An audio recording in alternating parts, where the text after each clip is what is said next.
most common question asked by a non-Muslim is that why does Islam permit a Muslim to have non-veg food? You know, killing animal is a ruthless act. So why does Islam permit a Muslim to have non-vegetarian food? I would like to mention at the outset that a Muslim can be a very good Muslim even by being a pure vegetarian. There's no verse in the Quran, the Hadith that says it's compulsory for the Muslim to have non-veg food. But since the Quran and our Creator Allah subhanahu wa ta'ala have given permission for the human beings to have non-veg, why should we not have? The Quran says in Surah Ma'idah, chapter number 5, verse number 1, Ya ayyuhallazina amanu, O you believe, fulfill your obligations and eat of the four-footed animals with the exception named. Eat of the meat of the four-footed animals with the exception named. Quran says in Surah Nahl, chapter number 16, verse number 5, we have created for you cattle, and from it you derive warmth and many benefits, and of the meat you can eat. Quran says in Surah Mu'minun, chapter number 23, verse number 21, that verily in the cattle is an instructive sign for you. We give you to drink from what is within the bodies, and you derive many benefits from them, and of their meat you can eat. So when Quran has given permission to have the meat of the lawful animals, then why should we Muslims not have it? Let's analyze the scientific as well as the logical reasons for having non-veg food. Today science tells us that in non-vegetarian food, it is a wholesome food. It's rich in protein. And the body requires amino acid. There are 8 amino acids which are not created in the body. It has to be given by the external diet. It's known as essential amino acids. Only in the flesh food do you have all the 8 essential amino acids. Therefore, the meat is called as a complete protein. There is no vegetarian food which has all the essential amino acids in it. Furthermore, meat is rich in niacin, vitamin B, and it's a wholesome food. There are many non-Muslims, especially the Hindus, they say that why do Muslims have non-veg? Indians, besides India, they're present throughout the world, 20% population of the world. You go to any part in the world, USA, Canada, UK, Dubai, you'll find Indians there. So it has become a common question throughout the world. I tell them that if you analyze the set of teeth of the herbivorous animals, cow, goat, sheep, they only have vegetables. If you see the set of teeth, they have a flat set of teeth called as herbivorous set of teeth. If we analyze the set of teeth of the carnivorous animals who only have flesh food, lion, tiger, leopard, they have pointed set of teeth. They have the canine set of teeth. If you analyze the set of teeth of the human beings, if you go in the mirror and see, we have flat teeth as well as pointed teeth. If Almighty God wanted us to have only vegetables, why did He give us the pointed teeth, the canine teeth? For what? To have non-veg. Furthermore, if we analyze the digestive system of the herbivorous animals, cow, goat, sheep, they can only digest vegetables. If they take flesh food, they will not be able to digest it. If we analyze the digestive system of the carnivorous animals, the tiger, the leopard, the lion, they can only digest flesh food. They cannot digest vegetables. But the digestive system of the human beings can digest veg food as well as non-veg food. If Almighty God wanted us to have only vegetables, why did He give us a digestive system which can even digest non-veg food? But natural to have it. We have a small intestine as well as a large intestine for having both veg food and non-veg food. We are neither herbivorous, neither carnivorous, we are omnivorous. And many of the Hindus have a misconception that Hinduism prohibits a human being from having non-veg food. If you read the scriptures of the Hindus, in several scriptures, several places it says that sages, saints had non-veg food. If you read Manusmriti, chapter number 5, verse number 30, it says that the eater, if he eats the flesh of the thing which is to be eaten, then it is good. Even if he does it day after day. Because God has created some to be eaten and some to become eater. When you read Manusmriti chapter number 5 verse number 31, it says that eating meat in sacrifice is not a sin. It is the law of the gods.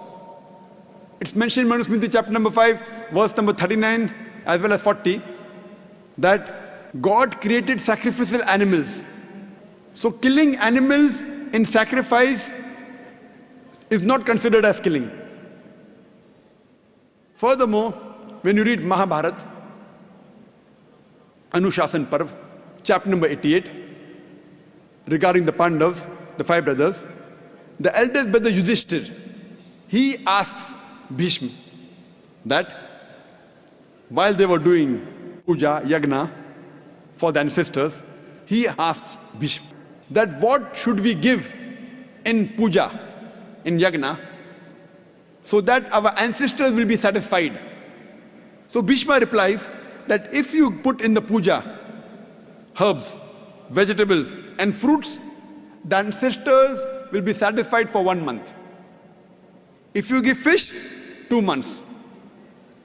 If you give meat, 3 months. If you give hair, 4 months. If you give meat of the goat, 5 months. If you give bacon, meat of the pig, 6 months. If you give birds, 7 months. If you give deer, 8 months. And the menu continues. If you give a buffalo, 11 months. And if you give cow, our ancestors will be satisfied for 1 full year. That is beef. And if you give rhinoceros meat or red meat of goat, our ancestors will be satisfied inexhaustibly. There's a big menu, imagine, vegetables, fish, meat, hair, everything is there in the menu. So if you read the Hindu scriptures, it was permitted to have non-veg. It is later on, when the Hindus were being influenced by other non-Hindus and tried to take their philosophy, that they converted and tried to make the religion into vegetarianism, though all Hindus aren't vegetarians. Now when we ask these people that why are you a vegetarian, they tell us that killing animal is a sin, because killing living creatures is a sin. So I said, I agree with you. If a person can live without killing living creatures, I'm with you. Today science tells us that even the plants have got life. Previously people did not know that plants and vegetables had life. So now the logic has changed. No, we understand, we realize plants have got life, but plants can't feel pain. Therefore killing animal is a bigger sin as compared to killing a plant. Now science has further advanced and we have come to know that even the plants can feel pain. Though we cannot hear the cry of the plant, but even the plants can feel pain. They don't have a very well developed system, but they can feel pain.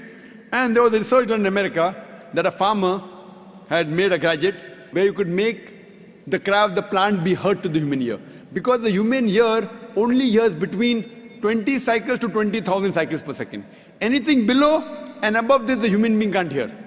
Like this is below 20 cycles, I can't hear. If I do fast, I can hear because it's above 20 cycles. You know the dogs, they can hear up to 40,000 cycles per second. So you may have heard about the silent dog whistle. You blow the whistle, the frequency is between 20,000 and 40,000 cycles per second. The human beings can't hear, the dog hears and comes to the master. So the cry of the plant cannot be heard by the human being. So there was a research done in America where a farmer makes a gadget, and whenever the plant wanted more water, it would cry out, he used to convert the cry and he could hear it. So today, science tells us that even the plants can feel pain. So now, there is a non-Muslim who argued with Maxim. He said, okay, Brother Zakir, I agree with you, the plants have got life, the plants can feel pain. But you know, plants have got about 2 senses less as compared to animals. You know, animals have got 5 senses, plants have got 3 senses. So I say, okay, for sake of argument, I agree with you. The plants have got 3 senses, animal has got 5 senses. So I asked him the question that suppose if you have a brother who's born deaf and dumb, and if someone comes and kills him, will you go and tell the judge, me Lord, give this murderer less punishment because my brother had 2 senses less? In fact, you'll go and tell the judge, give this murderer double punishment. My brother was masoom, could not hear, could not speak. Give him double punishment. So where is the logic, 2 senses less, so less punishment? In Islam, it does not work 2 senses less or 2 senses more. Quran says in Surah Baqarah chapter 2 verse number 168, eat of the things which are good and halal for you. What is permitted and what is good you can have. So what is halal, what is lawful, and what is permitted and what is good you can have. As far as non-Muslims who are against eating non-veg, if I agree that fine, we should not kill any animals, the population of the cattle, it grows so fast that if we stop eating animals, there will be overpopulation of cattle in the world.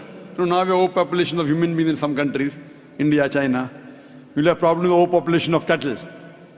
And personally, if non-Muslims don't have non-veg, I've got no problem. Believe me, I've got no problem. Because if in India, all the non-Muslims start having non-veg, then maybe the price of mutton and beef will go up. So for me, no problem. If they don't have non-veg, I've got no problem. But if someone tells me that eating non-veg is haram, it's a sin, that's the time I give all this logical explanation.